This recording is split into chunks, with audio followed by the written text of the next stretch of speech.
लिंगायत व वीरशैव लिंगायत समाजाचा अमृतमध्ये समावेश करण्यात आल्याबद्दल आमदार विजय देशमुख यांचा जिल्हा परिषद सदस्य सलगर शिवराज म्हेत्रे, दुधनीचे नगराध्यक्ष प्रथमेश म्हेत्रे, जिल्हा परिषद वाघदरी सदस्य प्रवीण तानवडे व युवासेना संपर्क प्रमुख विनीत पाटील यांच्या वतीने सत्कार करण्यात आला।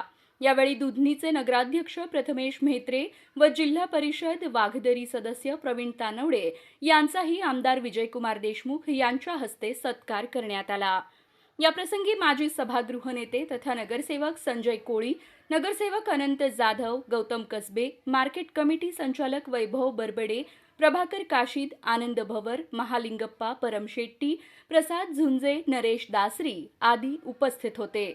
दरम्यान शिवसेनेच्या नेत्यांकडून भाजपचे आमदार विजयकुमार देशमुख यांचा सत्कार करण्यात आल्याने राजकीय वर्तुळात चर्चांना उधाण आले आहे।